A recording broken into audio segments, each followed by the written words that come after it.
What happens when the greatest chess player of all time takes on the world's most famous AI?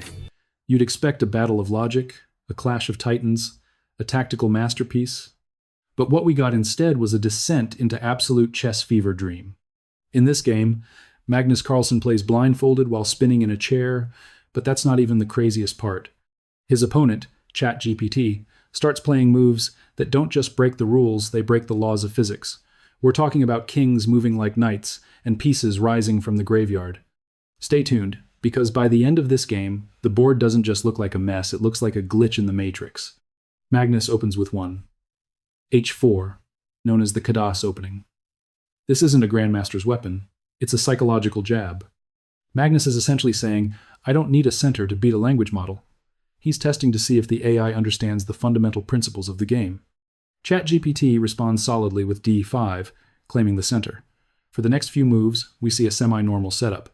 Magnus plays E3, D4, and F3, creating a solid, if slightly weird, stonewall-type structure. White's intent is simple. Magnus is playing a closed game because he's blindfolded. He wants to keep the position manageable in his head. Meanwhile, ChatGPT is playing book moves, developing its knights and bishops, but notice Magnus's C4 move. He's challenging the center early, trying to provoke the AI into a tactical sequence it can't calculate. It's a battle of human intuition versus probabilistic text prediction. The turning point comes when Magnus castles queenside. At this point, the human perspective is that Magnus has stabilized the position. He's ready to use the open D file to launch an attack. But here is where ChatGPT starts to lose its mind. It tells Magnus, your queenside pawn structure is loose, and then claims its knight on D7 is pinned. This is the engine versus LLM moment. A real engine like Stockfish would see that the knight is perfectly free. But ChatGPT is hallucinating, a threat that doesn't exist.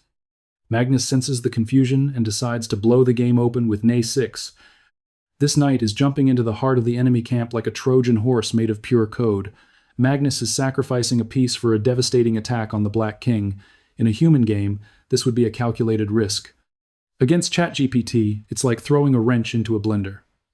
The AI accepts the sacrifice, but it's already started to descend into madness.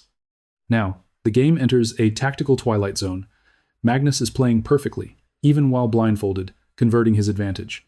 He's targeting the back rank. But then, the AI decides it's done playing by the rules of 15th century Europe. ChatGPT suggests king to E6. In its own words, it's moving the king boldly into the center to attack the rook on F8. The problem? The king is moving like a knight. This is the what if for the educational value. If this were a legal game, Magnus would have finished with a standard back rank mate. But because the AI is now teleporting pieces, Magnus has to play a meta game. He responds with rook takes D4, simply cleaning up pieces while the AI claims its rook is on a square it can't possibly reach. The most insane sequence happens next. The AI plays E takes D5. Here's the catch. There was no pawn on E4 to take anything on D5. The AI literally grabbed a piece from the graveyard and put it back on the board. Magnus, being the ultimate sportsman, just rolls with it, finding a way to checkmate the AI even while it's cheating. The game ends with Magnus delivering a queen checkmate that the AI tries to take with a rook that shouldn't be there. Magnus 1, artificial intelligence 0. So, what can we learn from this chaotic spectacle to improve your Elo? First, look at Magnus. He was spinning in a chair, blindfolded, and yet he knew exactly where every piece was, even when the AI was lying to him. To improve your chess, you need to work on your board vision. If you can close your eyes and know where your knights can jump, you'll never hang a piece again. Second, adaptability. When your opponent plays an unorthodox or illegal-feeling move, maybe not a king move like a knight, but a weird sideline, don't panic. Stay calm, look at the geometry of the board, and find the logical path forward. This game proves that while AI can write poems and code, it still can't touch the raw, intuitive genius of the human mind, especially when that mind belongs to Magnus Carlsen. If you want to see more deep dives into the weirdest games in chess history, make sure you hit that subscribe button and ring the bell. We're on the road to 100K subscribers, and I want you on the team.